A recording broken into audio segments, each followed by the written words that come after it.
Hello students, कैसे हो आप सब। उम्मीद करता हूँ आप और आपकी जो स्टडी है वो बहुत अच्छी चल रही है। अब आज की वीडियो में हम प्रोबेबिलिटी के अंदर एक्सरसाइज 13.4 के क्वेश्चंस को डिस्कस करने वाले हैं और क्वेश्चन नंबर हम 6 से स्टार्ट करेंगे आज की वीडियो में। इसके जो पहले के 5 क्वेश्चंस हैं मैं आपको लास्ट वीडियो में सॉल्व करवा चुका हूँ। अगर आपने लास्ट वीडियो अच्छे से देखी है तो आपको पता कि क्वेश्चन 5 का मतलब क्वेश्चन जो नंबर 5 है ना वो बहुत इंपॉर्टेंट है। मतलब उसमें आपको बहुत सी चीज़ें पता लगेंगी जब आप उस क्वेश्चन को सॉल्व करोगे। और उसका जो सेकंड पार्ट है उसमें बहुत से बच्चों को डाउट है, मैंने पूरा उसको क्लियर करने की कोशिश की है। और आज की वीडियो में भी हम पूरी कोशिश करेंगे कि हर एक क्वेश्चन को हम अच्छे से बारीकी से समझ पाएं, ताकि हम सिर्फ एनसीईआरटी नहीं, एनसीईआरटी के अलावा भी कोई भी ऐसा क्वेश्चन आएगा तो हम उसको ईजिली जो है वो सॉल्व कर पाएं। तो ये तभी पॉसिबल है अगर आप सब बेसिक जो है बेसिक को लेके साथ चलोगे। अगर आपने इस एक्सरसाइज का बेसिक नहीं देखा, सिर्फ क्वेश्चंस देख रहे हो, तो उसका कोई भी फायदा नहीं है। सबसे पहले हमें बेसिक देखना चाहिए, क्योंकि उसमें बेसिकली हमने ये सीखा है कि रैंडम वेरिएबल का प्रोबेबिलिटी डिस्ट्रीब्यूशन, फिर मीन, फिर वेरिएंस, फिर मैंने मैपिंग भी बताई थी आपको कि किस तरह से हमारा थॉट प्रोसेस रहता है पूरे चैप्टर के अंदर। पूरे चैप्टर 13 की बात कर रहा हूँ मैं। इन सभी वीडियोस का लिंक आपको नीचे डिस्क्रिप्शन बॉक्स में प्लेलिस्ट मिल जाएगी, वहां पर जाके आप चेकआउट कर सकते हो। तो एक अच्छे मन से, एक पॉजिटिव मन से आज की वीडियो को शुरू करते हैं। तो आज की वीडियो के हमारे फर्स्ट क्वेश्चन की बात करते हैं, question number 6। From a lot of 30 bulbs. अच्छा, ये बल्ब्स वाला क्वेश्चन है, बहुत इंपॉर्टेंट है एग्जाम पॉइंट ऑफ व्यू से। जिस तरह से लास्ट वीडियो का 5th क्वेश्चन इंपॉर्टेंट है ना, उसी तरह से ये आज की वीडियो का मेरे हिसाब से सबसे इंपॉर्टेंट क्वेश्चन रहने वाला है। From a lot of 30 bulbs which include 6 defective. इसका मतलब समझते हो, 30 बल्ब्स हैं, उसमें से 6 डिफेक्टिव हैं। तो a sample of 4 bulbs is drawn at random with the replacement. तो ये इंपॉर्टेंट वर्ड है, with the replacement. Find probability distribution of number of defective bulbs. तो हमें प्रोबेबिलिटी डिस्ट्रीब्यूशन फाइंड करनी है नंबर ऑफ डिफेक्टिव बल्ब से। तो सबसे पहले तो हमें ये क्लियर हो गया कि प्रोबेबिलिटी डिस्ट्रीब्यूशन का क्वेश्चन है, यहाँ पर लिखा हुआ है। उसके बाद हमारा फिर थॉट प्रोसेस उसी तरह से रहता है। तो अगर प्रोबेबिलिटी डिस्ट्रीब्यूशन का क्वेश्चन है, ऊपर से विद रिप्लेसमेंट है, तो मैं आपको यही सजेस्ट करूंगा कि इसी एक्सरसाइज की example number 24th and 29th दोनों कार्ड्स वाले क्वेश्चन है। एक में विद रिप्लेसमेंट है, एक में विदाउट रिप्लेसमेंट है। मैंने दोनों एग्जांपल्स आपको बहुत डिटेल में समझाएंगे, आप जाके जरूर चेकआउट करना, क्योंकि विद रिप्लेसमेंट और विदाउट रिप्लेसमेंट से क्वेश्चन में फर्क पड़ता है। क्योंकि एक में विद रिप्लेसमेंट का मतलब इंडिपेंडेंट इवेंट्स होते हैं वहां पर, और विदाउट रिप्लेसमेंट का मतलब होता है डिपेंडेंट इवेंट्स। तो इन दोनों के बारे में हम वैसे 13.2 में भी अच्छे से डिटेल में बात कर चुके हैं, इसलिए बोलता हूं कि पूरा चैप्टर अच्छे से देखा करो, आपको एक एक चीज क्लियर होगी। ठीक है, तो ये तो होगी विद रिप्लेसमेंट की बात। अब आपको पता है 30 बल्ब्स का लॉट है, 6 डिफेक्टिव हैं। तो सबसे पहले जो थोड़ी सी फॉर्मेलिटी है वो कर ले। अब देखो, ये मैंने फॉर्मेलिटी की है कि डिफेक्टिव बल्ब 6 हैं और 30 बल्ब्स टोटल हैं। तो उसमें से गुड बल्ब, गुड मैंने बोल लो, नॉन डिफेक्टिव बोल लो, जो मर्जी बोल सकते हो, एक ही बात है। तो गुड बल्ब्स कितने हैं? 24, टोटल बल्ब 30 हैं। ठीक है, अब आपको पता है प्रोबेबिलिटी डिस्ट्रीब्यूशन का क्वेश्चन है, तो प्रोबेबिलिटी डिस्ट्रीब्यूशन निकालने के लिए हमें रैंडम वेरिएबल चाहिए। तो मैंने अपनी तरफ से रैंडम वेरिएबल मान लिया, जिसकी हमें प्रोबेबिलिटी डिस्ट्रीब्यूशन निकालनी है। किसकी निकालनी है? Number of defective bulbs.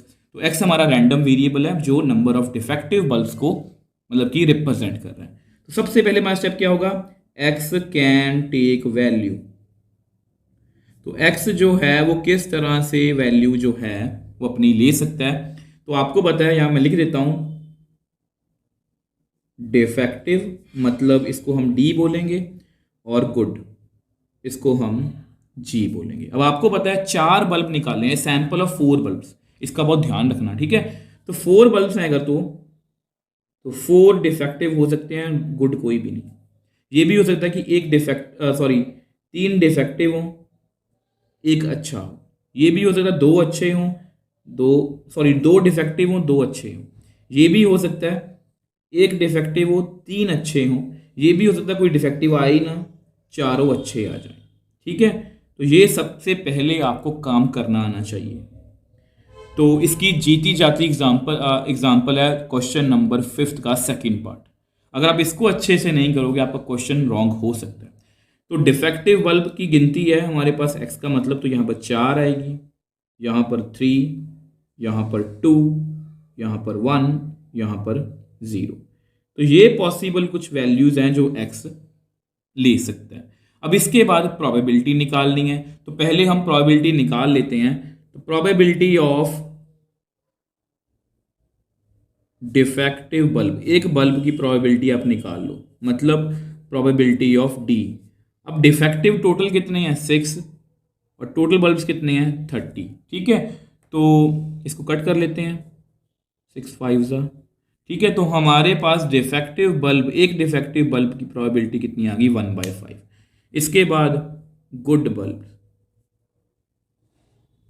अब आपको पता है इसको हम पी जी बोलेंगे। अब गुड बल्ब्स कितने हैं 24 बाय टोटल कितने हैं 30। इसको भी कट कर देते हैं 6 4 ज़ा 6 5 ज़ा 30। तो यहां पर मेरे पास मेरा रिक्वायर्ड आंसर कितना आ गया 4/5। अब देखो जैसे ही हमने प्रोबेबिलिटीज निकाल ली, अब उसके बाद सबसे पहले लिखते हैं अपना रैंडम वेरिएबल। ठीक है, तो पहले रैंडम, चाहे आप 4 से स्टार्ट कर लो, जैसे मैं 4 से स्टार्ट कर रहा हूं, आप जिस मर्जी से कर सकते हो। x is equal to 4। अब इसका मतलब क्या है, x इज इक्वल टू 4 का मतलब है चारों डिफेक्टिव है। इसमें कैसे लिखूंगा d into D into D into D. अब जैसा कि मैंने आपको बताया कि यहां पर केसेस ज़्यादा हैं, ठीक है, तो इसको हम एक्सियोमेट्रिक अप्रोच से कर लेते हैं कि d into D into D into D. तो यहां पर x इज इक्वल टू 4 की प्रोबेबिलिटी कितनी है, डिफेक्टिव बल्ब की प्रोबेबिलिटी कितनी है 1/5 इंटू 1/5 इंटू 1/5 इंटू 1/5, तो कितना आएगा 1/625। अब मैं वैसे ही आपकी नॉलेज के लिए बता रहा हूं, अगर ये क्वेश्चन विदाउट रिप्लेसमेंट होता, अगर ये क्वेश्चन विदाउट रिप्लेसमेंट होता तो इसकी कहानी कुछ और होनी थी, इसकी कहानी कुछ और होनी थी, और इसको हम किसी और तरह से सॉल्व करते। कैसे सॉल्व करते, मैं जस्ट आपको एक छोटी सी एग्जांपल देना चाहता हूं। मान लो फिर हम लिखते D1 D2 D3 D4, ये 4 डिफेक्टिव बल्ब निकले हैं। इसको मैं ऐसे लिखते, D1 की प्रोबेबिलिटी ये लिखते हम 6/30। अब दूसरा डिफेक्टिव बल्ब जब निकालना है तो यहां पर एक कम हो गया 5 और यहां पर 29, 5/29, फिर 4/28, फिर 3/27। तो ये क्वेश्चन की कहानी रहने वाली थी अगर ये विदाउट रिप्लेसमेंट होता। अब क्योंकि विद रिप्लेसमेंट है, अब बल्ब को देखा वापस से बीच में डाल दिया तो हर बार 30 रहेंगे, तो इसलिए मैंने इसको सेम सेम सेम सेम सबको सेम सेम लिखा है। तो इस तरह से हमने इसकी प्रोबेबिलिटी निकाल ली। ठीक है, अब x इज इक्वल टू क्या आएगा 3। ठीक है, तो अगर x इज इक्वल टू 3 है तो probability x is equal to 3। तो कैसे लिखूंगा मैं, मतलब 3 डिफेक्टिव बल्ब हैं तो 3 डिफेक्टिव बल्ब लिख लेते हैं और एक अच्छा होगा। तो ये थोड़ी ना कि यहीं पर होगा, ये भी हो सकता है कि तीसरे नंबर पर गुड बल्ब आए, ये भी हो सकता है कि दूसरे नंबर पर गुड बल्ब आए, ये भी हो सकता है कि पहले गुड बाकी तीनों डिफेक्टिव। तो यही केसेस होंगे। तो ये आपको अच्छे से आना चाहिए, इसको इमेजिन करना आना चाहिए। पीछे से स्टार्ट हो जाओ, उसको रोटेट करते रहो। ठीक है, अब देखो यहां पर क्योंकि ये सारे इवेंट्स जो हैं वो म्यूचुअली एक्सक्लूसिव हैं, इसको इसलिए मैं प्लस में लिख सकता हूं। अब इसको बार बार लिखूंगा, मैं यहां पर आपको एक बार लिख के दिखा देता हूं। अब देखो इसको मैंने आपको यहां पर लिख के दिखा दिया कि इसको बार बार लिखेंगे। लिखना जरूरी इसलिए है कि इसका मतलब क्या है आप समझते हो। यस, जो बच्चे मेरे से पढ़ते हैं उनको पता है कि इसका मतलब ये है कि ये आपके मन में होना चाहिए। ठीक है, तो x इज इक्वल टू 3। अब इसको मैं प्लस में लिख सकता हूं। इसका फायदा यही है कि इसको मैं प्लस में लिख सकता हूं, इसका मतलब और होता है, और को मैं प्लस में लिख सकता हूं अगर ये म्यूचुअली एक्सक्लूसिव इवेंट्स हैं। अब ऐसा करते हैं, इसको नेक्स्ट पेज पे हम सॉल्व कर लेते हैं। अब देखो हम यहां पर थी ना, तो इसको मैंने एक्सियोमेट्रिक अप्रोच से अकेले अकेले की प्रोबेबिलिटी लिख लिया। अब इस स्टेप को आप कंप्लीटली अवॉइड कर सकते हो, ये जस्ट आपको समझाने के लिए। मतलब इसका मतलब ये है कि अगर आप इस स्टेप को स्किप भी कर दोगे तो उसका मतलब कुछ कुछ नंबर आपके कट नहीं होने वाले, ये जस्ट आपको समझाने के लिए। तो डिफेक्टिव की प्रोबेबिलिटी कितनी है 1/5। ठीक है, फिर डिफेक्टिव की कितनी है 1/5, 1/5, यहाँ पर गुड आ गया तो 4/5। सेम वे से 1/5, 1/5, 4/5, 1/5, सेम वे से। तो इस तरह से हमने सारी प्रोबेबिलिटीज लिख ली। तो x इज इक्वल टू 3, तो कितना आ गया 4/625। यहाँ पर भी 4/625। अब तो आपको एक्सपीरियंस भी हो गया होगा कि सबका आंसर सेम आता है। तो मेरे पास कितना आंसर आ गया 16/625। अब सेम वे से नेक्स्ट प्रोबेबिलिटी कौन सी है, नेक्स्ट हमारा वो कौन सा है, random variable x is equal to 2। तो x इज इक्वल टू 2, इसका मतलब क्या है, दो डिफेक्टिव है, इसको बहुत ध्यान से करना है। वैसे आपके एक्सपीरियंस के लिए बता रहा हूँ, अगर आपको ये लिखने में थोड़ी सी तकलीफ हो ना, तो आप क्या किया करो, हेड और टेल को 4 बार टॉस, अगर हमने कॉइन को 4 बार टॉस करा तो 16 केसेस आएंगे, तो वही यहाँ पर इंप्लीमेंट हो जाएंगे, क्योंकि उसमें भी एच टी सब कुछ होता है। तो यहाँ पर डी जी में दो ही केसेस है ना। और उसकी एक शॉर्ट ट्रिक भी है, जिसका लिंक आपको नीचे वीडियो की डिस्क्रिप्शन बॉक्स में मिल जाएगा।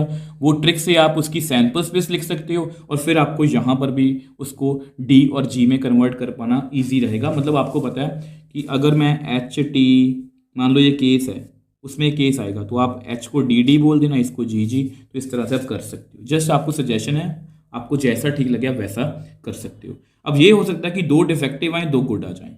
देखो मैं तो इसको ऐसे लिखता हूँ कि डी डी जी जी है ना, तो इसको उल्टा कर दो।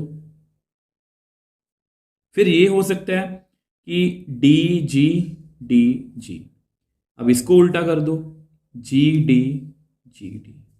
ये भी हो सकता है कि डी डिफेक्टिव आए, फिर गुड दोनों आए, फिर डिफेक्टिव आए। ये भी हो सकता है कि गुड फिर डिफेक्टिव, फिर डिफेक्टिव, फिर गुड आए। 1 2 3 4 5 6। अगर आपने कॉइन वाला क्वेश्चन भी अच्छे से किया है, मैं आपको बता देता हूँ, फोर्थ क्वेश्चन का थर्ड पार्ट, तो उसमें 6 केसेस ही आएंगे, यहाँ पर भी 6 केसेस आएंगे। अब क्योंकि आपको पता है ये सारे म्यूचुअली एक्सक्लूसिव इवेंट्स हैं, तो इसलिए इसको मैं प्लस में लिख सकता हूँ, आपको लिख के दिखा देता हूँ।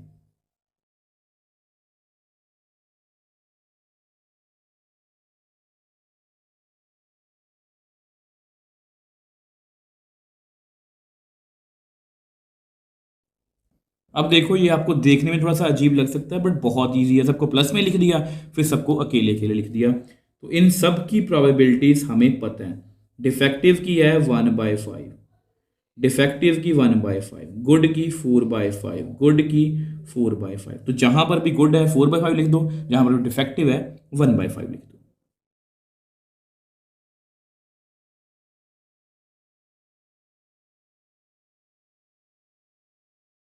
तो इस तरह से हमने सारी प्रोबेबिलिटीज लिख ली।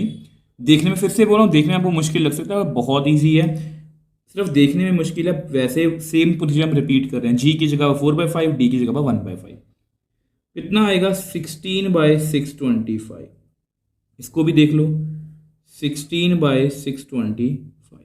इसको भी देख लो, 16/625। इसको भी देख लो, 16/625।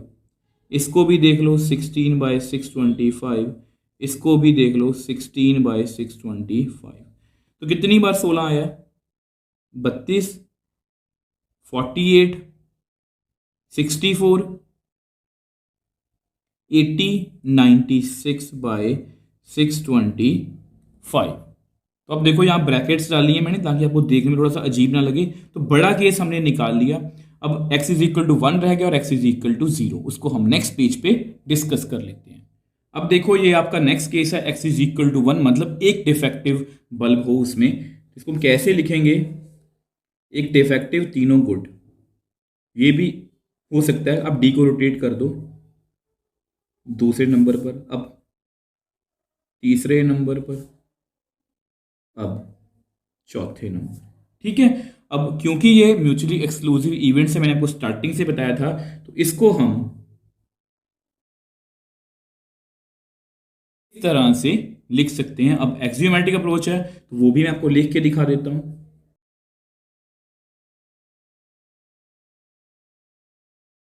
तो अब देखो इसको हम ऐसे लिख सकते हैं, ठीक है। तो probability x is equal to 1। अब आपको पता है डिफेक्टिव की 1/5 है, गुड की 4/5, 4/5, 4/5। सेम वे से ये भी पूरा कंप्लीट कर लेते हैं हम।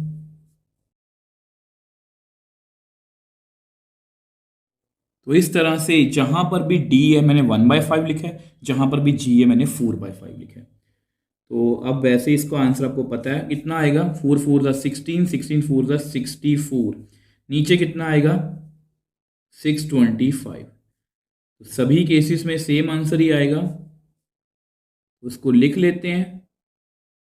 तो अगर आप इनको ऐड करोगे चारों को, 256/625। अब सेम वे से लास्ट केस रह गया, उसको भी डिस्कस कर लेते हैं। वो कौन सा है, x is equal to 0। x is equal to 0 का क्या मतलब है कि सारे ही मतलब डिफेक्टिव कोई भी नहीं है, सारे गुड हैं। तो इसको मैं ऐसे लिख सकता हूं, ठीक है। तो इसको मैं एक्सियोमेटिक अप्रोच से इस तरह से लिख सकता हूं। और गुड बल्ब आने की प्रोबेबिलिटी आपको पता है 4/5, 4/5, 4/5, 4/5। 16 4 64, 64 को 4 से मल्टीप्लाई करेंगे तो 256/625। अब पूरी प्रोबेबिलिटीज हमने निकाल ली हैं। अब इसकी जो मतलब जो इसका जो टेबल है वो आपको बना के दिखा देता हूँ। अब देखो ये आपका टेबल है, तो जो परफेक्टली एनसीईआरटी से मैच कर रहा है। देखो इसमें क्या था, 30 बल्ब थे, 6 डिफेक्टिव थे, 24 अच्छे थे। तो हमें probability distribution number of defective bulbs निकालनी थी। सबसे पहले रैंडम वेरिएबल लिखा, उसकी वैल्यू चारों डिफेक्टिव भी आ सकते हैं, 3 भी आ सकते हैं, 2 1 0। तो उसके अकॉर्डिंग हमने आंसर करने की कोशिश की है। डिफेक्टिव बल्ब की प्रोबेबिलिटी निकाल ली अलग से, गुड बल्ब या अच्छे बल्ब की प्रोबेबिलिटी अलग से निकाल ली। तो सभी को मैंने मतलब कि डिस्ट्रीब्यूशन के अकॉर्डिंग फिल करता गया। केसेस का आपने ध्यान रखना है, ठीक है। 2 डिफेक्टिव बल्ब हैं तो कोई केस आपसे मिस ना हो, ठीक है, कोई केस आपसे मिस ना हो। और इसके लिए मैंने आपको ट्रिक भी बताई है कि जब भी ऐसा क्वेश्चन आए जिसमें गुड बैड डिफेक्टिव जिसमें 2 केसेस ही हों, तो उसको आप कॉइन से कंपेयर कर सकते हो। आप चेक कर सकते हो कि देखो यहाँ पर 4 बल्ब निकाले गए हैं, तो आपको पता है कॉइन को अगर मैं 4 बार टॉस में 16 केस आएंगे। क्या हमारे रैंडम वेरिएबल ने सभी 16 केसेस को कवर कर लिया है? अगर आप इस तरह से करोगे तो आपसे कोई मिस्टेक होने के चांसेस जो हैं वो बहुत कम है, और ये question exam point of view से इंपॉर्टेंट है। सो नेक्स्ट क्वेश्चन 7th की बात करते हैं। बहुत अच्छा क्वेश्चन है, मतलब क्वेश्चन 6 के बाद ये दूसरा बहुत इंपॉर्टेंट क्वेश्चन है इस एक्सरसाइज का। A coin is biased so that, ये वर्ड बहुत इंपॉर्टेंट है, so that head is 3 times as likely to occur as tail if the coin is tossed twice. Find probability distribution of number of tails. तो सबसे पहली बात जो हमें clear करनी होती है कि ये प्रोबेबिलिटी डिस्ट्रीब्यूशन का क्वेश्चन है। उसके बाद इसमें 2-3 बातें समझने वाली हैं। सबसे पहले बायस्ड का मतलब क्या होता है, आपको याद होगा मैं प्रोबेबिलिटी जब मैंने स्टार्ट करवाई थी मैंने आपको बायस्ड और नॉन बायस्ड मतलब अनबायस्ड के बारे में बहुत अच्छे से बताया था। क्योंकि बायस्ड का अनबायस्ड का मतलब क्या होता है कि हमारा बिहेवियर जो है वो अनबायस्ड है। मैंने पहले बताया था 2 बच्चे हैं, देखो 2 बच्चे हैं, ठीक है, ए और बी, दोनों ने कोई शरारत की, तो मैं इसको भी उतना ही डांट रहा हूं, इसको भी उतना डांट रहा हूं, मतलब मेरा बिहेवियर दोनों की तरफ सेम है। बट अगर मैं 2 बच्चों ने शरारत की, मैं इसको नहीं डांट रहा, मैं इसको डांट रहा हूं, मतलब मेरा बिहेवियर बायस्ड है। एक ही गलती के लिए, एक ही शरारत के लिए मैं एक बच्चे को बहुत डांट रहा हूं, दूसरे को नहीं डांट रहा, मतलब मैं इसके लिए बायस्ड हूं, मतलब इसको मैं डांट नहीं रहा, मतलब मैं एक ही तरफ मेरा बिहेवियर जो है वो बायस्ड है। बस आप इतना समझ लो, बायस का मतलब होता है कि कॉइन में कुछ गड़बड़ है। अब इसको कुछ बच्चों को लिखना नहीं आता, इसका मतलब है 3 टाइम्स एज, इसका मतलब ये है कि वैसे आपको पता है कि कॉइन की प्रोबेबिलिटी 1/2 होती है, टेल की प्रोबेबिलिटी 1/2 होती है, मतलब जिसको हम ये बोलते हैं बहुत सिंपल सी लैंग्वेज में 50-50 चांसेस हैं। 50-50 चांसेस है कि हेड आएगा कि टेल आएगा, ठीक है। तो इसको हम ये भी बोलते हैं कि हाफ हाफ चांसेस हैं, मतलब इसका मतलब यही कि इसकी प्रोबेबिलिटी 1/2, इसकी 1/2, मतलब बराबर प्रोबेबिलिटी है। अब 3 टाइम्स का मतलब क्या है कि हेड की प्रोबेबिलिटी 3 गुना है। तो इसको हम लिखेंगे कैसे, इसको मैं आपको समझाना चाहूँ तो परसेंटेज में, अगर मैं 100 के 4 टुकड़े कर दूँ 100 के, परसेंटेज इसलिए बता रहा हूँ क्योंकि हम जब भी किसी मॉल में जाते हैं, किसी शॉप में जाते हैं, किसी सेल में जाते हैं, तो वहाँ पर ये लिखा रहता है 50% सेल, 40% सेल, 30%। उसका मतलब ये थोड़ी ना कि 50 रुपीज़ कम हो गई। उसका मतलब क्या है, आपको पता है कि अगर 500 की चीज़ है तो वो आपको 250 में मिलेगी, आधे रेट में मिलेगी। 1000 की कोई चीज़ है तो आपको 500 में मिलेगी। ठीक है, आप खुद ही हाफ कर लेते हो उसका। सेम वे से अगर मैंने कॉइन को 100 बार टॉस किया तो 3 गुना मतलब 75 बार हेड आएगा, 25 बार टेल आएगा। तो अगर इसकी प्रोबेबिलिटी निकालो तो आप लिखोगे 75/100, टेल की लिखोगे 25/100। ठीक है, तो इस तरह से प्रोबेबिलिटी। अब देखो ये काफ़ी बड़ा नंबर है, तो मैं आपको यहाँ पर एक शॉर्ट ट्रिक बता देता हूँ। जब भी ऐसा आए कि ये क्वेश्चन चेंज होके भी आ सकता है, head is 3 time as likely as tail, इसका मतलब यह है कि हेड 3 गुना आ रहा है, तो अब ये लिख लेना कि हेड की प्रोबेबिलिटी कितनी है, 3/4। टेल की कितनी है, 1 - 3/4 मतलब 1/4। देखो इसको भी सॉल्व कर देख लो। यहाँ पर आएगा 15, 5 2 10, 5 3 5 4, 3/4 ही है ना यहाँ पर भी। इसको मैंने कैसे लिखा है, जब भी देखो मैं आपको एक सजेशन दे रहा हूँ, हो सकता है कि आपको आगे जाके मिसलेनियस में क्वेश्चन आ ही जाए। अगर यहाँ पर लिखा रहता कि head is 4 times as likely to occur as tail, तो अगर हेड 4 टाइम्स आ रहा है तो उसकी प्रोबेबिलिटी में लिखता डायरेक्टली 4/5। अगर 5 टाइम्स लिखा रहता तो हेड की प्रोबेबिलिटी 5/6। तो एक नंबर नीचे बढ़ा के लिख दिया करो, दूसरा वही टेल रह जाएगा। तो इस तरह से आप कर सकते हो। तो आपको पता है कि ये कॉइन बायस्ड है, और बायस्ड मतलब उसकी प्रोबेबिलिटी मैंने आपको बता दी। अगर बायस्ड है तो इससे क्वेश्चन में क्या फर्क पड़ेगा मैं आपको बताने की कोशिश करूंगा। सबसे पहले कॉइन की सैंपल स्पेस लिखते हैं, और डिस्ट्रीब्यूशन का क्वेश्चन है तो रैंडम वेरिएबल। अब देखो ये मैंने फॉर्मेलिटी की है कि सैंपल स्पेस लिख ली, ठीक है। एक्स कोई रैंडम वेरिएबल है, denotes the number of tails. तो सैंपल स्पेस के बारे में एक बात बता दूं, कॉइन चाहे बायस्ड हो, अनबायस्ड हो, कैसा भी हो, सैंपल स्पेस सेम रहेगी। ठीक है, क्योंकि सैंपल स्पेस का मतलब होता है क्या क्या पॉसिबल आउटकम्स आ सकती हैं। तो एक्स रैंडम वेरिएबल कौन सा है, नंबर ऑफ टेल्स, क्योंकि हमें प्रोबेबिलिटी डिस्ट्रीब्यूशन भी इसी की फाइंड करनी है।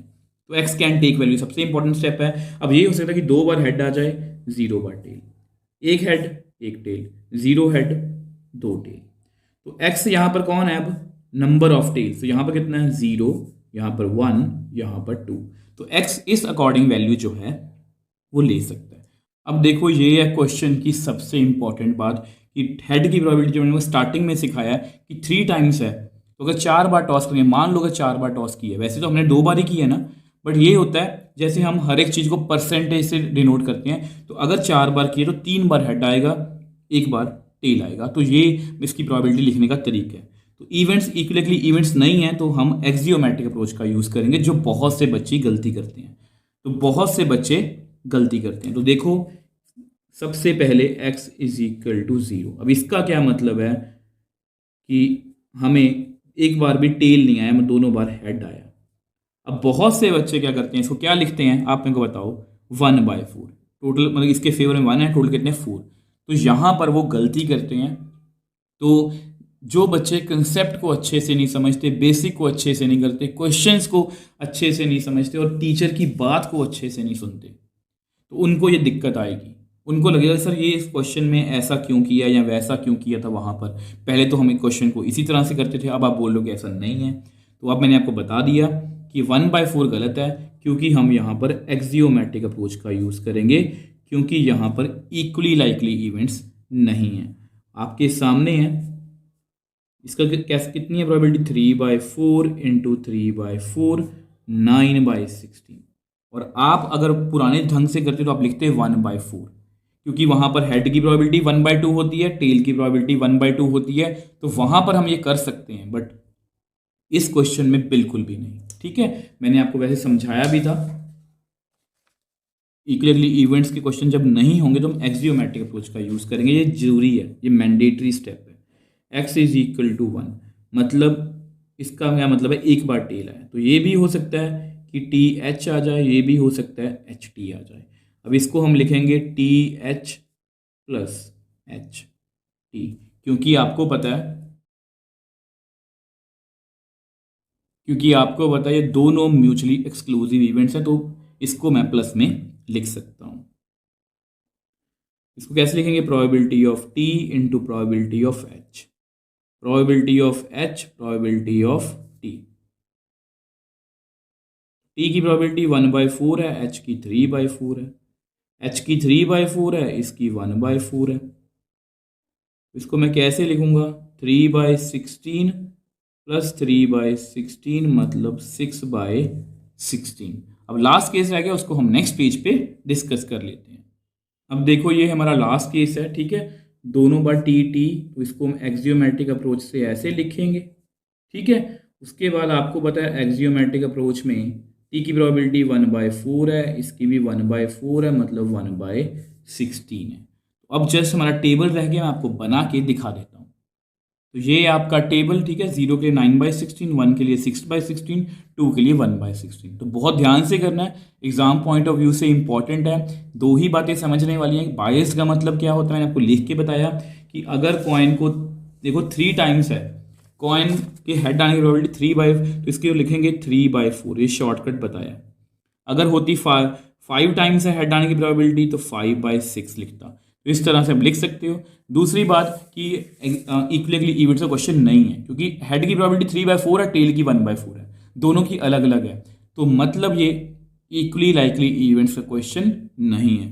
तो यहाँ पर हम एक्सियोमेट्रिक अप्रोच का जो है वो यूज़ करेंगे। आई होप इसको आप समझ पाए हो। एग्जाम पॉइंट ऑफ व्यू से ये क्वेश्चन जो है वो बहुत इंपॉर्टेंट है।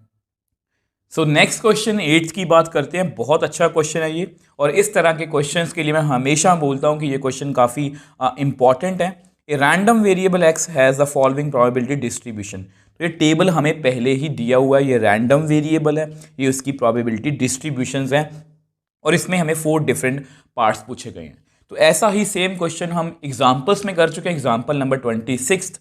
बट मैं कहूँगा कि एग्जाम्पल नंबर 26 जो है वो ज़्यादा अच्छी एग्जाम्पल है, क्योंकि उसमें हमें यहाँ पर भी कुछ एक्स में कुछ वैल्यूज़ दी गई थी, तो वहाँ पर हमने टेबल भी खुद से जनरेट करना था। मतलब टेबल काफ़ी हद तक बना हुआ था, तो उसको हमें थोड़ा सा मॉडिफाई करना था। तो वो ज़्यादा अच्छा क्वेश्चन, अगर आपने वो एग्जाम्पल देख रखी है, ये भी अपनी जगह अच्छा क्वेश्चन है।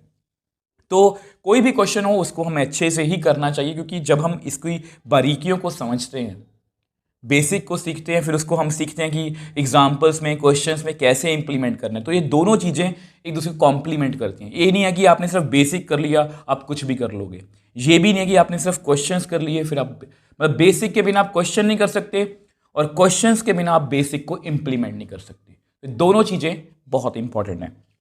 तो सबसे पहले हमें फर्स्ट पार्ट में पूछा गया है कि हमें के की वैल्यू फाइंड करनी है। तो सबसे पहले फर्स्ट पार्ट की बात करते हैं। अब ये जो हमारा फर्स्ट पार्ट है, इसमें क्या है, फाइंड के। तो हमें के की वैल्यू फाइंड करनी है। अब आप सभी को पता है, वी नो कि इन सभी प्रोबेबिलिटीज का सम कितना होता है, हमेशा 1। ये हमने प्रोबेबिलिटी डिस्ट्रीब्यूशन में अच्छे से सीखा था कि कोई भी प्रोबेबिलिटी डिस्ट्रीब्यूशन हो उसका सम हमेशा कितना होता है, सभी का 1। तो सभी प्रोबेबिलिटीज को ऐसा करते हैं, लिख लेते हैं। तो probability x is equal to 0 plus, तो इन सभी प्रोबेबिलिटीज का सम कितना होगा, 1। तो हमें सभी को ऐड करना है।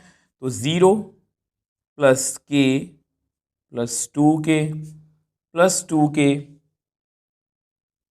Plus 3k plus k square plus 2k square plus 7k square plus k is equal to 1। तो विच एम्प्लाइज कितनी बार के आया, 3 to 2 5 7 8, 8k और 9k, 9k आए हैं। k स्क्वायर 7 मतलब ये कितना, 10k square is equal to 1। तो इसको ढंग से लिखते हैं, 10k square plus 9k minus 1 is equal to 0। तो यहाँ पर हमें क्वाड्रेटिक को जो है वो सॉल्व करना पड़ेगा। तो इसके फैक्टर्स कैसे बनेंगे, 10k माइनस 1k। तो यहाँ से 10k कॉमन ले लो, अंदर कितना आएगा, k plus 1 is equal to 0। तो 10k minus 1 k plus 1 is equal to 0। तो यहाँ पर आपको पता है कि इसकी वैल्यू 0 होगी या इसकी वैल्यू 0 होगी। अब यहाँ पर k की वैल्यू कितनी आ गई, 1/10, यहाँ पर k की वैल्यू कितनी होगी -1। अब आपको पता है कि ये रिजेक्टेड है, क्योंकि क्यों रिजेक्टेड आप सोचो। अगर आप सही सोच रहे हो, आपको पता है कि ये एक प्रोबेबिलिटी है, ये देखो k, और इसकी वैल्यू कभी भी नेगेटिव नहीं हो सकती, तो इसलिए हमारी ये जो वैल्यू है ये रिजेक्ट हो जाएगी। तो हमारे पास हमारा फाइनल आंसर आ गया k की वैल्यू 1/10। ठीक है, ये एक्सेप्टेबल वैल्यू है और ये रिजेक्ट हो गई। अब देखो नेक्स्ट पार्ट सेकंड की बात करते हैं। प्रोबेबिलिटी फाइंड करनी है हमें x<3। ठीक है, अब देखो ऐसे क्वेश्चंस हमें करने आने चाहिए, क्योंकि अगर आप इसको छोड़ दोगे तो अगर आपका बेसिक क्लियर है, अगर ऐसा क्वेश्चन आएगा तो हो सकता है कुछ बच्चों को ये क्वेश्चन सॉल्व करना ना आए, तो इसलिए आपको करना आना चाहिए। इसका मतलब क्या होता है, देखो इसका मतलब यही है, सिंपल सा। और यहाँ पर आपको एक और डाउट भी होगा, जो बच्चे लॉजिकल सोचते हैं उनके मन में डाउट जरूर आएगा, तो देखते हैं आपके मन में आता है या नहीं। ठीक है, तो इसका मतलब क्या है, देखो अगर आप इसका सोल्यूशन कहीं पर देखोगे ना, तो वो ये लिखते हैं probability of 0 plus probability of 1 plus probability of 2। ये बिल्कुल सही है, बिल्कुल सही है। बट कुछ बच्चे जो लॉजिकल सोचते हैं वो ये पूछते हैं कि सर, पूछते नहीं है, उनके मन में डाउट रहता है कि सर यहाँ पर प्लस कैसे आ गया, <3 का मतलब प्लस कैसे हो गया। तो मैं आपको यहाँ बताना चाहता हूँ कि इसका मतलब क्या है। x<3 का मतलब क्या है कि x की वैल्यू 0 आ सकती है, कॉमा 1 आ सकती है, कॉमा 2 आ सकती है। और आपको पता है विच एम्प्लाइज, इसको मैं ऐसे लिख सकता हूँ, probability of x is equal to 0 plus probability of x is equal to 1 plus probability of x is equal to 2। क्योंकि कॉमर्स को मैं प्लस में लिख सकता हूँ, और को मैं प्लस में लिख सकता हूँ, क्योंकि सभी इवेंट्स क्या हैं, म्यूचुअली एक्सक्लूसिव। तो 0, अब देखो 0 का मतलब है 0, x इज इक्वल टू 1 का मतलब है k, 2 का मतलब है 2k। तो इसका आंसर कितना आ गया 3k। और आपको पता है कि k की वैल्यू हमने अभी अभी कैलकुलेट की है 1/10। तो इसका आंसर कितना आ गया 3/10, जो परफेक्टली एनसीईआरटी से मैच कर रहा है। अब नेक्स्ट पार्ट की बात करते हैं। अब देखो ये नेक्स्ट पार्ट है, प्रोबेबिलिटी फाइंड करनी है x>6। अब 6 से बड़ा हमारे पास एक ही इवेंट है, x इज इक्वल टू 7। तो यहाँ पर किस बात का ध्यान रखोगे कि अगर यहाँ पर लिखा रहता << तो मैं 3 को इंक्लूड करता, यहाँ पर लिखा रहता x>< 6 तो मैं 6 को इंक्लूड करता। तो 7 अकेला, तो probability of x is equal to 7, इसकी प्रोबेबिलिटी कितनी है 7k² प्लस k, और k की वैल्यू मुझे आती है 1/10 प्लस 1/10। तो विच एम्प्लाइज x>6, इसको मैं लिख सकता हूँ 7/100 प्लस 1/10। तो इसका एलसीएम कितना आएगा 100, यहाँ पर 7, यहाँ पर 10, तो कितना आंसर आ गया 17/100, जो परफेक्टली एनसीईआरटी से मैच कर रहा है। अब सेम वे से इसका जो लास्ट पार्ट है उसको भी डिस्कस कर लेते हैं। ऐसे क्वेश्चंस आपको 1 मार्क्स में पूछे जा सकते हैं। अब देखो ये लास्ट पार्ट है, तो इसमें और इसमें कोई खास डिफरेंस नहीं, जस्ट 0 इंक्लूड की गई है। तो इसको मैं कैसे लिखूंगा, अब 0 से बड़ा मतलब x की वैल्यू कितनी हो सकती है 1,2। ठीक है, तो यहाँ पर 0 <3 था तो मैंने 0 तक ले गया। जहाँ तक, ऐसा नहीं कि 0 तक ही जाना है हमें, अगर 0 से पीछे भी रैंडम वेरिएबल की वैल्यू होती हमारे टेबल में तो अब इससे पीछे भी चला जाता। तो आपको पता है इसको मैं कैसे लिखूंगा, इसको मैं लिखूंगा probability of x is equal to 1 plus probability x is equal to 2। तो अब आपको पता है इसको मैं कैसे लिख पाया, क्योंकि सभी इवेंट्स क्या हैं म्यूचुअली एक्सक्लूसिव। तो probability x is equal to 1 वो k है, 2 के लिए 2k है मतलब 3k। तो इसको मैं लिख सकता हूँ, सेम आंसर ही आएगा 3 × 1/10 मतलब 3/10। तो इस तरह से हमने इस क्वेश्चन को बहुत ईजिली सॉल्व कर लिया। सो नेक्स्ट क्वेश्चन 9th की बात करते हैं। अब ये भी ऑलमोस्ट उसी टाइप का क्वेश्चन है जो अभी अभी हमने किया और जिसकी मैं बात कर रहा था, एग्जाम्पल नंबर 26। तो random variable x has a probability distribution px of a following form, k is some number. तो ये एक टेबल मतलब कि फंक्शन टाइप दिया गया है कि px की वैल्यू k होगी, 2k होगी, 3k होगी, अगर x की वैल्यू 0 है, 1 है, 2 है। और 0 otherwise. Determine the value of k, तो and x less than 2, x less than equal to 2, x greater than equal to 2, ये सभी हमें फाइंड करना है। तो अब देखो, क्योंकि ये ऑलमोस्ट, अब देखो यहाँ पर 26 जो एग्जांपल थी ना, उसमें ना यहाँ पर x में कुछ टर्म्स थी, यहाँ पर भी, तो जो x की वैल्यू 1 फिल की तो यहाँ पर 1 फिल करेंगे, ऐसा कुछ था वहाँ पर, वहाँ वो एग्जाम्पल आपको देखनी चाहिए। यहाँ पर ऐसा कुछ नहीं है, मैं डायरेक्टली आपको टेबल जो है इसका बना के दिखा देता हूँ। अब देखो ये आपका टेबल है, ठीक है। अब यहाँ पर आपको एक कंफ्यूजन हो सकती है कुछ बच्चों को कि सर आपने 2 तक ही क्यों लिखा, यहाँ पर अदरवाइज 0 भी लिखा गया। तो अगर आपने बेसिक वाली वीडियो देखी है तो आपको पता है कि जो प्रोबेबिलिटी डिस्ट्रीब्यूशन होती है ना, वो हमेशा 0 से बड़ी होती है। अब आप कहोगे सर ये तो रटी रटाई बात है। देखो ये रटी रटाई बात नहीं है, आप इसको समझने की कोशिश करो। अगर वहाँ पर, इसको मैं एग्जाम्पल से समझा देता हूँ आपको, कॉइन को 2 बार टॉस किया तो ये केसेस आए, तो हमें प्रोबेबिलिटी डिस्ट्रीब्यूशन फाइंड करें number of heads. 2 bar head आया तो ये वाली प्रोबेबिलिटी आएगी, 1 बार हेड आया तो इसकी वैल्यू आएगी 2/4, और कोई बार भी टेल मतलब हेड नहीं आया तो इसकी प्रोबेबिलिटी 1/4। तो यानी कि सबकी कुछ ना कुछ वैल्यू होगी, और अगर यहाँ पर किसी की वैल्यू 0 आ रही है मतलब यहाँ पर कोई इवेंट ही नहीं हो रहा, और अगर यहाँ पर इवेंट नहीं हो रहा मतलब रैंडम वेरिएबल है ही नहीं है तो उसकी वैल्यू 0 ही आएगी, और अगर कोई वैल्यू है ही नहीं है तो उसको हम लिखेंगे क्यों। इसलिए याद रखोगे, अगर यहाँ पर अदरवाइज 0 लिखा गया दैट मीन्स हम इसका टेबल जो है वो नहीं बनाएंगे, इसका कोई वर्थ नहीं है, ठीक है। अब देखो सबसे पहले क्वेश्चन की बात करते हैं। सबसे पहले क्वेश्चन में हमें फाइंड के मतलब के की वैल्यू को मतलब पूछा गया है, और आपको पता है सेम वही प्रोसीजर है। वी नो, हमें पता है कि समेशन पी आई का आंसर कितना होता है 1, ठीक है। तो यहाँ पर सभी प्रोबेबिलिटीज को ऐड करते हैं, x is equal to 0 plus x is equal to 1 plus x is equal to 2, सबका सम कितना होगा 1। यहाँ पर आएगा k, यहाँ पर 2k, 3k is equal to 1, तो विच एम्प्लाइज कितना आ गया 6k is equal to 1, which implies k की वैल्यू कितनी आ गई 1/6। तो बहुत इजी है। अब सेम वे से इसके सेकंड पार्ट की बात करते हैं। तो अब देखो हमें ये फाइंड करना, और ये हम लास्ट क्वेश्चन में अच्छे से सीख चुके हैं। इसका मतलब ये है कि x की वैल्यू 0 भी हो सकती है 1 भी हो सकती है, क्योंकि लेस देन 2 की बात की गई है, ठीक है। अब 0 पर हमें रुकना नहीं होता, पीछे भी जा सकते हैं, बट यहाँ पर वैल्यू नहीं तो हम यहाँ पर रुक जाएंगे, ठीक है। तो which implies x less than 2, इसको हम कैसे लिखेंगे, x is equal to 0 plus probability x is equal to 1। क्यों लिख सकते हैं कॉमर्स को प्लस में, क्योंकि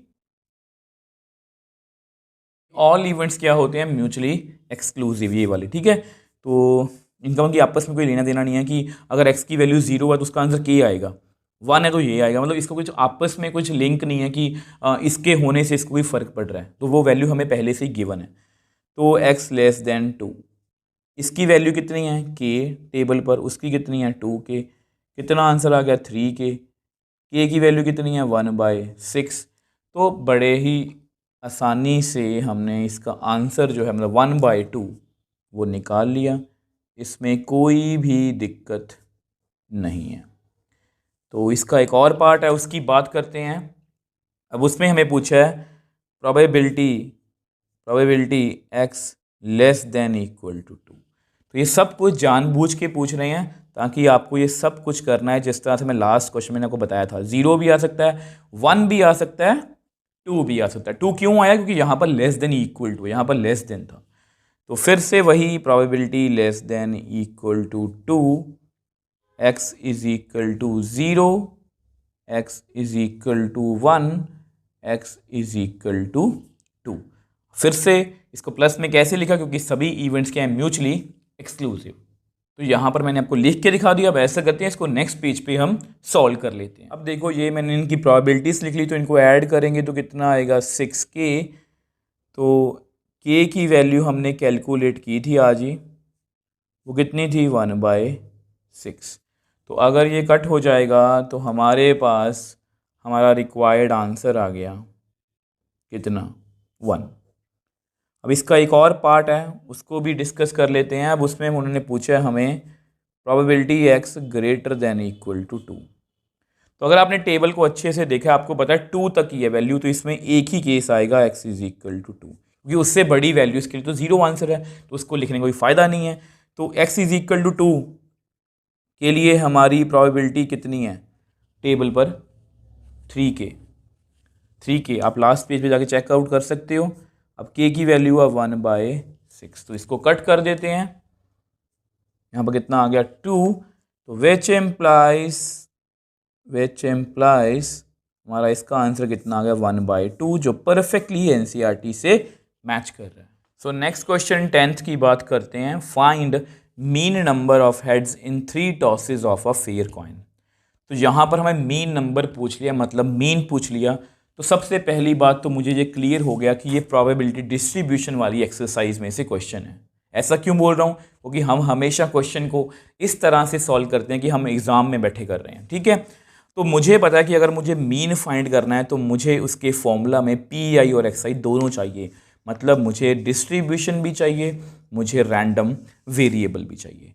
तो ऐसा करते हैं, सबसे पहले रैंडम वेरिएबल लिख लेते हैं। उससे पहले कॉइन को 3 बार टॉस किया गया है, तो सैम्पल स्पेस लिख लेते हैं। तो इसकी सैम्पल स्पेस बड़ी इजी है, इसकी शॉर्ट ट्रिक भी आपको पता है, इसका लिंक आपको नीचे मिल जाएगा। तो टी को इंट्रोड्यूस कर दिया, टी बीच में, टी सबसे पहले, 2 की पावर 3, दो कॉइन को 3 बार टॉस किया, 2 की पावर 3 मतलब 8 केसेस आएंगे। तो 2 बार टी लिखो, 1 बार एच। अब एच को जो है वो रोटेट कर दो, तो सबसे पहले आ गया एच, अब उसके बाद टी टी टी। तो ये होगी हमारी सैम्पल स्पेस। अब उसके बाद आपको पता है let x be any random variable, x be any random variable denotes number of heads, ठीक है, नंबर ऑफ हेड्स। जिसकी प्रोबेबिलिटी फाइंड करनी होती है उसी को हम रैंडम वेरिएबल जो है वो सपोज कर लेते हैं। उसके बाद एक्स कैन टेक वैल्यूज, तो सबसे इंपॉर्टेंट स्टेप है कि एक्स कौन कौन सी वैल्यू ले सकता है। तो हेड को हम एच लिखेंगे, टेल को हम टी लिखेंगे, ठीक है। अब 3 बार टॉस किया है तो 3 बार हेड आ सकता है, 0 बार टेल, 2 बार हेड 1 बार टेल, 1 बार हेड 2 बार टेल, 0 बार हेड 3 बार टेल। और आपको बताया कि x की वैल्यू नंबर ऑफ हेड्स के ऊपर डिपेंड कर रही है, तो 3 2 1 0। तो इस तरह से हमने x की पॉसिबल वैल्यूज निकालनी है। अब उसके बाद सबसे पहले देखो, ये फेयर कॉइन है, फिर से बता रहा हूँ, वो आदत है कि मुझे बार बार बोलने की आदत है ताकि बच्चों को किसी भी पॉइंट पर कंफ्यूजन ना हो। आपको पता है कि एक्सियोमेट्रिक अप्रोच हम कहाँ पर यूज़ करते हैं? जब इक्वली इवेंट्स ना हो या बहुत सारे केसेस हों।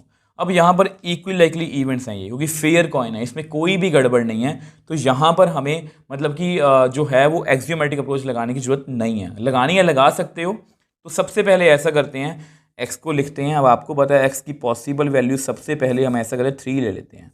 तो probability x is equal to 3, 3 का मतलब है तीनों बार हेड, एच एच एच, ठीक है।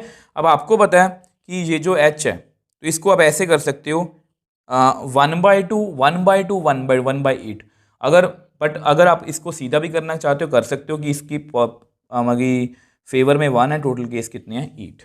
तो ये भी इजीली निकल गया। अब इसके बाद x इज इक्वल टू 2, मतलब वहाँ पर 2 बार हेड आया होगा, तो 2 बार ही हेड वाले सारे केस लिखते हैं, H H T H T H T H H. अब तो आप ये भी प्रेडिक्ट कर पाओगे कि मैं क्या बोलने वाला हूँ। मैं तीनों को क्या करूँगा प्लस, और क्यों करूँगा प्लस? क्योंकि ये सारे इवेंट्स क्या हैं म्यूचुअली एक्सक्लूसिव। अब देखो आपको पता है ये सारे क्या हैं म्यूचुअली एक्सक्लूसिव इवेंट्स। तो probability x is equal to 2, अब इसकी प्रोबेबिलिटी है 1/8 1/8 1/8 मतलब 3/8। तो ये भी हमने प्रोबेबिलिटी निकाल ली। अब नेक्स्ट पेज पे x इज इक्वल टू 1 और x इज इक्वल टू 0। अब देखो ये हमारा नेक्स्ट केस है, x इज इक्वल टू 1। तो x इज इक्वल टू 1 का मतलब क्या है कि 1 बार हेड। तो मैंने तीनों केस लिख लिए जिनमें मतलब कि 1 बार हेड आया, तो इसको प्लस में लिख लिया क्योंकि ये सभी क्या है म्यूचुअली एक्सक्लूसिव इवेंट्स। तो इनकी प्रोबेबिलिटी लिखनी हमारे लिए बहुत ईजी है। इसकी 1/8 1/8 1/8 मतलब 3/8। अब लास्ट केस रह गया है, वो कौन सा है? x इज इक्वल टू 0 मतलब probability x is equal to 0 का मतलब क्या कि हेड आया ही नहीं, तीनों बार कौन आ गया भाई? Yes, tell. और टेल आने की प्रोबेबिलिटी कितनी है? 1/8। अब प्रोबेबिलिटी हमने निकाल ली, अब मीन निकालना, और मीन का फॉर्मूला क्या होता है? x into P x. तो उसके लिए हमें टेबल बनाना पड़ेगा, तो मैं आपको टेबल बना के दिखा देता हूँ। अब देखो, आपको पता है ये प्रोबेबिलिटी डिस्ट्रीब्यूशन वाला टेबल है, तो उसमें हमने एक कॉलम ऐड कर दिया कि x इंटू पी एक्स। तो बुक्स में कई बार इसको हॉरिजॉन्टल बनाया गया, वो सही है, बट मुझे ऐसा कंफर्टेबल ज़्यादा लगता है। आपको जिस तरह से अच्छा लगे आप उस तरह से कर सकते हो, क्योंकि हम स्टैटिस्टिक्स में भी क्लास 11th में ऐसा ही टेबल बनाते थे, तो मैं ऐसा ही बना रहा हूँ। तो x को हमें पी एक्स से मल्टीप्लाई करना, तो हम कितना आएगा? 0। इसको करेंगे तो 3/8। 2 को 3 से करेंगे तो 6/8 में, इसको कट नहीं कर रहा, तो 3/8। वो इनको ऐड करना ईजी रहता है। सबका एलसीएम 8 है, तो 3 और 6 9, 9 प्लस 3 कितना आएगा? 12/8। तो ये हमारा क्या है? मीन। ये हमारा क्या है? मीन। बट अगर आप इसको परफेक्टली एनसीईआरटी से मैच करना चाहते हो, तो देयरफॉर मीन नंबर जो ये बोल रहे हैं कितना है? समेशन XI/PI मतलब 12/8। इसको कट कर देते हैं, 4 2 ज़ा 8, 4 3 ज़ा 12। तो विच एम्प्लाइज मीन कितना आ गया? 3/2। इसको परफेक्टली मैच करना है, तो उन्होंने इसको 1.5 लिखा है। तो अब हमारा आंसर परफेक्टली एनसीईआरटी से मैच कर रहा है। देखो, मीन वगैरह से हमें घबराने की जरूरत नहीं है। अगर आपको प्रोबेबिलिटी डिस्ट्रीब्यूशन तक क्वेश्चन क्लियर है, उसके बाद तो कैलकुलेशन करनी है वो आप कर ही लोगे। तो मेनली बात जो समझने वाली होती है वो प्रोबेबिलिटी डिस्ट्रीब्यूशन तक की होती है। आई होप इसको आप समझ भी पाए हो और मैं भी अच्छे से आपको समझा पाए। सो नेक्स्ट क्वेश्चन 11th की बात करते हैं। 2 dice are thrown simultaneously if x denotes the number of sixes, find expectation of x। तो एक्सपेक्टेशन आपको पता है, हमने बेसिक में ही पढ़ा था कि मीन को ही हम एक्सपेक्टेशन ऑफ एक्स बोलते हैं, मतलब हमें मीन निकालना है। और अगर हमें मीन निकालना है, तो आपको पता है कि ये हमें क्लियर हो गया कि ये प्रोबेबिलिटी डिस्ट्रीब्यूशन का क्वेश्चन है। तो सबसे पहले हमें प्रोबेबिलिटी डिस्ट्रीब्यूशन पता करनी पड़ेगी, और उससे भी पहले हमें इसका जो है रैंडम वेरिएबल लिखना पड़ेगा, और उससे भी पहले हमें इसकी सैंपल स्पेस लिखनी पड़ेगी। अब ये ऑप्शनल है, आप लिखना चाहो तो लिख भी सकते हो, छोड़ना चाहो तो छोड़ भी सकते हो। ठीक है, मैं जस्ट आपको थोड़ा सा दिखाने के लिए लिख के दिखा देता हूँ कि जब भी 2 डाइस को थ्रो किया जाता है तो सैंपल स्पेस में कौन कौन से पॉइंट्स आते हैं। अब देखो, ये सैंपल स्पेस जस्ट आपके लिए लिखी है। आपको पता है इसको चाहे हमें पेपर में नहीं लिखना, बट लिखने का पर्पज़ ये होता है कि ये आपके मन में होनी चाहिए। अब उसके बाद लेट एक्स भी यानी रैंडम वेरिएबल डिनोट्स। आप मेरे को बताओ क्या डिनोट करेगा एक्स रैंडम वेरिएबल? जिसकी हमने, यस आप सही सोच रहे हो कि जिसकी हमने एक्सपेक्टेशन फाइंड करनी है। एक्सपेक्टेशन किसकी फाइंड करनी है? एक्स की। और एक्स क्या है? Number of sixes. तो डिनोट्स नंबर ऑफ सिक्सेस। ठीक है, तो देयरफॉर सबसे इंपॉर्टेंट स्टेप है एक्स कैन टेक वैल्यू। तो इसको मैं हमेशा सबसे इंपॉर्टेंट स्टेप बोलता हूं। आप देख भी सकते हो क्वेश्चन 5 का सेकंड पार्ट, उसमें बच्चों को बहुत सारी कंफ्यूजन थी, बट मैंने आपको बताया था कि हम एक्स की किस तरह से वैल्यूज को डिस्कस करेंगे। अब आपको पता है कि एक्स कौन कौन सी वैल्यू ले सकता है? Number of sixes. अब ये हो सकता है कि यहाँ पर 6 आ जाए, ये हो सकता है कि वहाँ पर 6 जो है वो ना आए। तो इसको हम कैसे लिखेंगे? इसको ऐसा करते हैं, एस मतलब 6, ठीक है, और एफ मतलब फेलुअर, ठीक है, मतलब एनी अदर नंबर, कोई भी और नंबर जो है वो आ सकता है। तो ये हो सकता है कि 6 दोनों बार आ जाए और कोई नंबर आए ही ना। ये भी हो सकता है कि 6 एक बार आए, एक बार मतलब दूसरा कोई नंबर आए, कोई भी नंबर आ सकता है। ये भी हो सकता है कि दोनों थ्रो में हुई, 2 बार थ्रो की है ना, कोई भी 6 ना आए, दोनों अदर नंबर आ जाएं। और आपको पता है हमारा x जो है वो नंबर ऑफ सिक्सेस को रिप्रेजेंट कर रहा है, तो यहां पर x की वैल्यू 2 आएगी, यहां पर 1, यहां पर 0। अब देखो, ये हमने x की वैल्यू डिसाइड कर ली। अब इसके बाद आपको पता है, मैंने को बहुत बार समझाया कि अगर आपको लगे ना केसेस बहुत ज़्यादा हैं, तो आप वहां पर एक्सियोमेट्रिक अप्रोच का जो है वो यूज़ कर सकते हो। एक्सियोमेट्रिक अप्रोच से आपको बार बार केसेस नहीं लिखने पड़ते। तो यहां पर मैं एक्सियोमेट्रिक अप्रोच का यूज़ करने वाला हूं। मैंने आपको लिख के भी बताया था, आपको याद होगा कि जब भी ज़्यादा एलिमेंट्स होंगे, चाहे इवेंट्स इक्वली हों या ना हो, हम एक्सियोमेटिक का यूज़ करेंगे। वैसे अगर आप दूसरे में कंफर्टेबल हो, आप दूसरे से भी जा सकते हो। तो यहां पर सबसे पहले हमें एक स्टेप करना पड़ता है कि हमें प्रोबेबिलिटी ऑफ 6, ठीक है, मतलब प्रोबेबिलिटी ऑफ एस निकालनी पड़ती है। और इसकी प्रोबेबिलिटी कैसे आएगी मैं आपको लिख के बता देता हूं। अब देखो, ये जस्ट आपके नोट्स के लिखा है कि अगर 6 आना हो, 6 मतलब कि एक्स का मतलब क्या है कि नंबर ऑफ 6। अगर एक बार 6 आना हो, जिसको मैंने एस लिखा है, तो उसकी प्रोबेबिलिटी 1/6 है। और कोई भी नंबर आ सकता है, उसकी प्रोबेबिलिटी 5/6 है। तो सबसे पहले देखो, x इज इक्वल टू 2, ठीक है। तो इसका मतलब ये है कि probability x is equal to 2 का मतलब है कि दोनों बार 6 आया, तो s। तो इसको मैं एक्सियोमेट्रिक अप्रोच से इस तरह से लिख सकता हूं। तो which implies x is equal to 2 की प्रोबेबिलिटी कितनी आएगी? s की प्रोबेबिलिटी 1/6 है, यहां पर भी 1/6 है, 1/36। इसको आप एक्सियोमेट्रिक के बिना भी कर सकते हो, वैसे ही आपको बता देता हूं। दोनों पर 6 आई, ये एक ही नंबर है 6 और टोटल केस कितने हैं 36, तो 1/36, ठीक है। अभी आपको लग रहा होगा कि ये ज़्यादा, मतलब जो सिंपल मेथड है वो ज़्यादा ईजी है। अब देखो यहाँ पर x इज इक्वल टू 1, तो मुझे x इज इक्वल टू 1 की प्रोबेबिलिटी फाइंड करनी है। मतलब मुझे वहाँ पर एक बार 6 आया होगा, तो इसको ऐसे लिख सकते हैं, 6 एक बार आया होगा, दूसरी बार फेलुअर अदर नंबर, और ये भी हो सकता है कि f आया हो पहले, s बाद में। तो आपको बताइए इसको मैं कैसे लिख सकता हूँ? एस एफ किसी भी कॉमा को मैं प्लस में लिख सकता हूँ, बिकॉज क्योंकि ये क्या है, म्यूचुअली एक्सक्लूसिव इवेंट्स, ठीक है। तो x इज इक्वल टू 1, इसको मैं लिख सकता हूँ s into F plus f into S. तो हमें बहुत कम लिखना पड़ा। अगर मैं यहाँ पर ये वाला सिंपल अप्रोच से करता, x इज इक्वल टू 1 के लिए, मतलब कि एक बार 6 आया होता तो एक बार नहीं आया था, तो मैं सारे केस लिखता, ये वाले यहाँ तक और ये वाले यहाँ तक, मतलब 1 2 3 4 5 6 7 8 9 10, 10 के 10 केस मुझे यहाँ पर लिखने पड़ते, और सबकी प्रोबेबिलिटी 1/36 1/36 1/36, मतलब 10/36। तो यहाँ पर हमारा आंसर जो है वो ईजिली आ जाएगा। अब इसको नेक्स्ट पेज पे हम सॉल्व कर लेते हैं। अब देखो, हम यहाँ पर थे आपके सामने, इसको सॉल्व करते हैं। तो कितना आ गया? 5/36, 5/36 मतलब 10/36। तो देख लो, बिना कोई ज़्यादा केसेस लिखे हमारा जो आंसर है वो आ गया। अब सेम वे से दोनों ही मेथड अपनी अपनी जगह सही हैं, आपको जो अच्छा लगे आप वो कर सकते हो। तो x इज इक्वल टू 0, इसका मतलब क्या है कि दोनों बार फेलुअर हुआ होगा, मतलब एनी अदर नंबर। इसको मैं कैसे एक्सियोमेट्रिक अप्रोच से लिख सकता हूँ? f into F. अगर मैं इसके केसेस की बात करूँ, तो पिछले में 10 थे, उससे पहले में एक था 11, तो यहाँ पर हमें 25 केसेस लिखने पड़ेंगे। 1 2 और सॉरी 1 1 1 2 1 3 1 4 1 5। सेम वैसे 2 वाली सारी सीरीज 5 तक, सेम वैसे 3 वाली सारी सीरीज मतलब 5 तक। तो इस तरह सभी केसेस लिखने पड़ेंगे।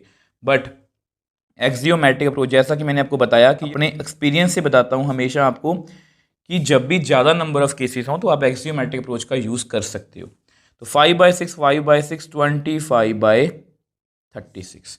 तो हमारा जो क्वेश्चन है वो ऑलमोस्ट हो चुका है। अब जस्ट टेबल बनाना है ताकि हम एक्सपेक्टेशन मतलब मीन निकाल पाएँ, तो वो मैं आपको बना के दिखा देता हूँ। अब देखो, ये आपका टेबल है, एक्स और पी एक्स की वैल्यू मैंने लिख ली है, तो इनको मल्टीप्लाई करते हैं, क्योंकि हमें पता है कि मीन की जो वैल्यू होती है, एक्सपेक्टेशन की जो वैल्यू होती है, वो एक्स आई पी आई का समेशन होती है।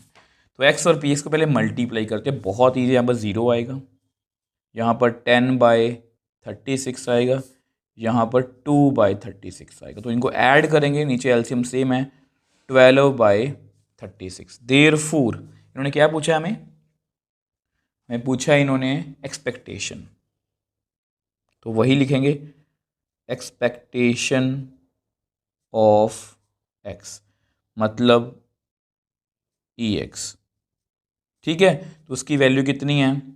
12/36। इसको हम कट कर लेते हैं, तो हमारे पास हमारा फाइनल आंसर कितना आ गया? 1/3, जो परफेक्टली एनसीईआरटी से मैच कर रहा है। और मुझे नहीं लगता कि आपको इस तरह के क्वेश्चन में कोई भी दिक्कत आएगी, अगर आपने मेरी सभी वीडियोस को मतलब कि बेसिक से देखा है। तो मैं हमेशा यही कोशिश करता हूं कि किस तरह से मैं आपको इजी वे में समझा पाऊँ। आपको सल्यूशन तो कहीं पर भी और मिल जाएगा, बट मैं कोशिश हमेशा यही करता हूँ कि आपको वो सल्यूशन सिर्फ देखना नहीं है, आपको वो फील करना है। आई होप ये आपको क्वेश्चन समझ में आया। अगर आपको फिर भी कोई डाउट है, आप मुझे नीचे कमेंट बॉक्स में लिख सकते हो, मुझे इंस्टाग्राम टेलीग्राम पर मैसेज भेज सकते हो। मैं आपका हमेशा रिप्लाई करने की कोशिश करता हूँ।